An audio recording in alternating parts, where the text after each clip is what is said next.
भाभी क्यों बदल गई। कोयल शादी के बाद जिस घर में आती है वहाँ सास ससुर के सिवा 2 ननदें भी थी, लेकिन दोनों शादीशुदा।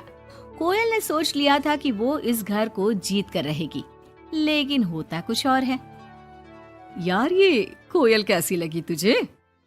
ठीक ही है, बस माँ एडजस्ट कर ले इसके साथ।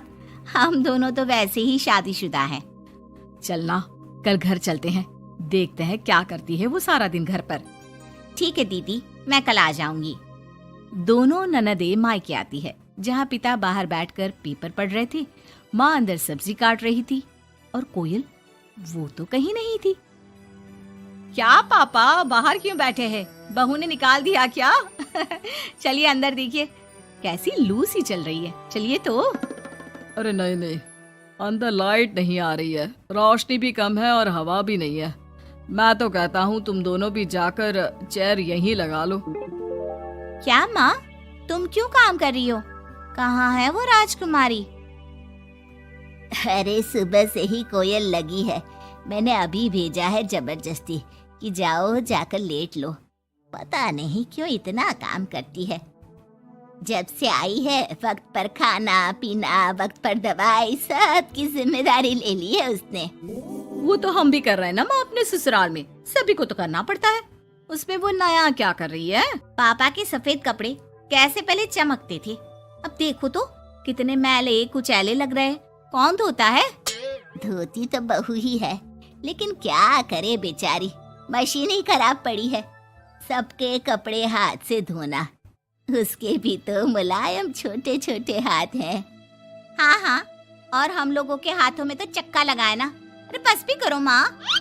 दोनों बहनें माँ बाप को काफी भड़काने की कोशिश करती, लेकिन कोई फायदा नहीं होता। पर कहते हैं ना, बेटी तो बेटी होती है उन लोगों के जाने के बाद। क्या बात है माँ जी, कोई आया था क्या? हाँ, वो तेरी दोनों ननदें आई थी। अरे तुम मुझे उठाया क्यों नहीं माँ? मैं भी मिल लेती ना दोनों दीदियों से। अरे ना बेटा, तभी तो तू सोने गई थी। मैंने उन लोगों को खाना बनाकर खिला दिया, चिंता ना कर। कोयल को सास की बात अच्छी लगती है। वो अंदर जाने लगती है कि सास उसे टोक देती है। बेटा, वो तेरे ससुर जी के कपड़े काफी मैले कुचैले लगते हैं, थोड़ा ठीक से धोया कर। हाँ जी माँ जी। कोयल सास को कुछ नहीं कहती, लेकिन रात में जब पति आता है तो कोयल उससे कहती है, सुनिए, पापा के घर के पहनने वाले कपड़े काफी पुराने हो गए हैं। मैंने कई बार उसे धोया, लेकिन उनमें चमक ही नहीं आती। अगर आप कुछ पैसे देते तो मैं पापा के लिए घर पहनने के लिए नए कपड़े लेकर आऊं। हाँ हाँ कोयल, क्यों नहीं, जरूर। अगले दिन कोयल खाना बनाकर बैठी ही होती है कि छोटी ननद आ जाती है। अरे नमस्ते दीदी, कैसी हैं? आइए बैठिए, मैं आपके लिए नींबू पानी बनाती हूँ। आपको अच्छा लगता है ना? वो माँ कहाँ है? कोयल को अजीब सा लगता है कि ननद ने उसे पूछा तक नहीं, ना ही नमस्ते किया। सामने से माँ आती है। माँ, वो मैं बाजार जा रही थी तो सोचा आपसे मिलती चलूं। अच्छा माँ, जरा नींबू पानी बना देना, बहुत मन कर रहा है। हाँ हाँ, तू बैठ, मैं बना कर लाती हूँ। कोयल को लगता है कि बेटी है, माँ के हाथ का स्वाद मिस करती होगी। इसमें बुरा मानने वाली कोई बात नहीं है। दीदी, मैं भी बाजार जा रही हूँ, आपके साथ ही चलती हूँ। ननद भाभी दोनों मार्केट जाती है, जहाँ कोयल ससुर जी के लिए कपड़े लेती है। क्या जरूरत है भाभी, पापा को उनकी पसंद के कपड़े ले देती ना, उन्हें ही यहाँ पर लाकर। पर दीदी, पापा तो लुंगी ही पहनते हैं और एक ही डिजाइन की, तो इसमें पसंद नापसंद की क्या बात है?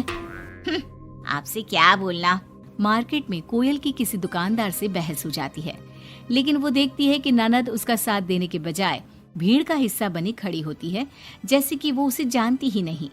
कोयल घर आती है। अरे बेटा, क्या जरूरत थी नए कपड़ों की? पापा, मैंने ना आपके कपड़े धोने की काफी कोशिश की, लेकिन वो पुराने हो गए थे ना, इसलिए ऐसे मैले से लग रहे थे। सास भी समझ जाती है कि कोयल ने कपड़े धोने में मेहनत तो की ही होगी। एक रोज फिर दोनों ननदें आती है। कोयल अब दोनों ननदों को मनाने के लिए कोई ना कोई तरकीब निकालती है। ये साड़ी दीदी को दे देती हूँ, मेरी नई साड़ी है, कम से कम साड़ी देखकर खुश हो जाएंगी। दीदी, ये साड़ी आप ले लीजिए। और छोटी दीदी, मैं आपकी पसंद की पालक पनीर बनाती हूँ, आप लोगों के आने से घर में कितना अच्छा लगता है ना।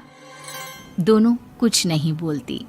अब तो जब भी दोनों ननदें घर आती, कोयल के सास ससुर को भी भड़काकर चली जाती, जिसके बाद से ही दोनों का रवैया कोयल के लिए कुछ दिनों के लिए बदल जाता। पता है कोयल, मेरी छोटी बेटी सास को घर में एक काम करने नहीं देती, सारा दिन बिठा के खिलाती है। कम से कम तुझे मेरा साथ तो मिला है, क्यों? कोयल कुछ नहीं कहती, लेकिन अब वो थक चुकी थी। ससुराल के लोगों को प्यार से सम्मान से साथ बांधने की कोशिश कर करके, लेकिन ननदें वैसी की वैसी ही रही। अब कोयल ने सोच लिया कि वो ननदों से बात करेगी। जब बड़ी ननद घर पर फोन करती है, हेलो हेलो कोयल, माँ को फोन देना। सभी को फोन लगा लिया लेकिन कोई उठा ही नहीं रहा। ओह, तभी आपने मेरे फोन पर फोन किया दीदी, और वो भी सीधे माँ से बात करने के लिए। क्यों, मैं नहीं हूँ क्या? या मेरा हालचाल पूछने की आप लोगों को जरूरत ही नहीं है, या मुझसे मतलब ही नहीं है? क्यों? अरे नहीं नहीं, ऐसा नहीं है, वो वक्त ही नहीं मिलता ना घर के कामों को लेकर। दूसरी ननद से भी कोयल बात करती है, लेकिन वो भी वक्त और काम थकान का रोना रोने लगती है। कोयल को लगता है कि शायद उसकी ननदों से बात करके उसे सब सॉल्व कर लिया, लेकिन ऐसा होता नहीं है। ननदों का व्यवहार वैसा का वैसा ही रहता है, जिसके बाद कोयल भी कुछ ठान लेती है।